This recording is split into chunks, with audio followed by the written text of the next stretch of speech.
တချို့ကဖျားကိဆိုကားတယ်ခရစ်တော်ကိုမျိုးမျိုးပြောတယ်ကျွန်တော်တို့ပြဿနာမရှိဘူးအဲ့ဒါတနေ့ရင်ဆိုင်ရမှာ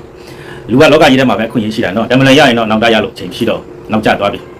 ငရဲဆိုတာတကယ်ရှိသလားတမန်ကျမ်းစာထဲမှာငရဲအကြောင်းတွေမြတ်စွာဖော်ပြထားပါတယ်ဒီယေရှုအသေးမခံခင်မှာလဲဒီငရဲအကြောင်းနဲ့ပတ်သက်ပြီးတော့တွေ့ရတယ်ရှင်မသက်ခရစ်ဝင်ကျမ်းတွေထဲမှာတွေ့ရတယ်ပြီးရင်ငရဲမှာနှမျိုးရှိတယ်တခြားဘာသာတွေကတော့စာတွေဖွဲ့ပြီးတော့ငရဲပုံတွေအထက်ဘလောက်ဒါပေမဲ့တမန်ကျမ်းစာထဲမှာတော့ထာဝရမိငရဲနဲ့မရဏငရဲဆိုတာရှိတယ်မရဏငရဲကတော့အခုလက်ရှိလောကထဲမှာလူတွေတည်သွားတဲ့အခါမှာလူကတည်ပြီးတော့မပြီးတော့တက်မလွင်ပေါ့နော်အဲ့တော့တချို့လူတွေကဘဝတစ်ပါးပြောင်းသွားတဲ့အခါမှာကောင်းရမွန်ရရောက်ဖို့ဆူတောင်းပေးကြတယ်မရဘူးတကယ်တော့အဲ့ဒါလူတွေက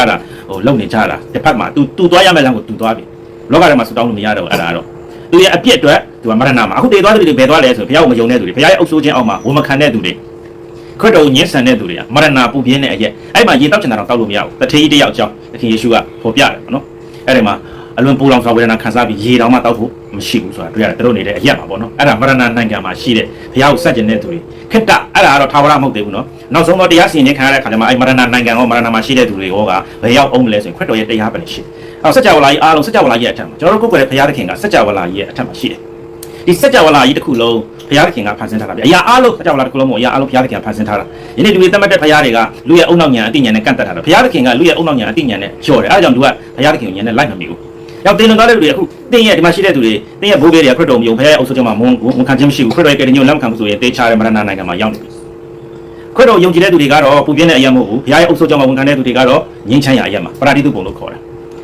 နောက်ဆုံးတော့တရားစီရင်ခြင်းမှာအရာအားလုံးကိုတရားစီရင်မှာခရစ်တော်ပဲဖြစ်တယ်လူတွေလက်မခံလက်ခံခရစ်တော်ကဘုရားသခင်ဖြစ်တယ်လူသားလည်းဖြစ်တယ်ဘာကြောင့်လဲလူဇာတိကိုခံယူထားတဲ့ကြောင့်သူကလူသားလည်းဖြစ်သွားတယ်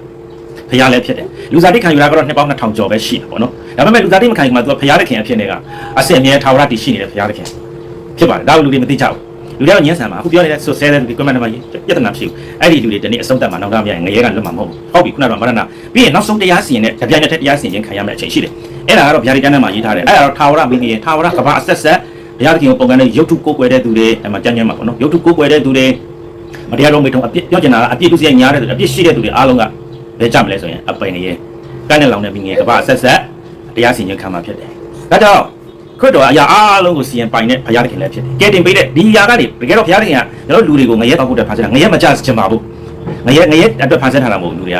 ဘုရားရဲ့နိုင်ငံဒါပေမဲ့လူတွေကပုံကန်တာဘုရားသခင်ကကြိုတင်ကယ်ပေးတယ်။သင်ငရဲမကြအောင်လူကအလုံးငရဲမကြအောင်ခရစ်တော်ကလူစားတိခံယူလို့လူတွေရဲ့အပြည့်ကျွေးကိုဆက်တချို့ကလက်မခံကိုဖြစ်ကိုခံရတော့ခံပေါ့ဗျာ။ဟိုဘယ်လိုပြောမလဲဘာနဲ့တူတယ်လဲဆိုရင်ရေမကူရရေကူးတယ်ကူးလိုက်တဲ့ခါမှာနစ်သွားတယ်။အေးဒီစင်ကလာကယ်တယ်။တချို့လူတွေကလက်ခံနေကယ်တာ။အော်ဟုတ်ပြီဆိုပြီးတော့အသက်လို့ပဲတချို့လူတွေကငါ့ဘက်ကူတာငါဘက်ခံမယ်ငါဘောက်တည်အေးလာပဲအဲ့ဒီကတော့ငရဲမှာသွားမှာဖြစ်တယ်။တရားစီရင်မဲ့သူကယေရှုခရစ်ဖြစ်တယ်။ယေရှုကကယ်လဲကယ်ပေးတယ်။အယုံဆုံးကယ်ပေးတယ်ငရဲကိုမကြစေချင်ဘူးလူတွေ။ဒါကိုညှဉ်းဆန်ရင်တော့လူတွေကငရဲကလွတ်နိုင်ကြအကြောင်းမရှိဘူး။ယုံ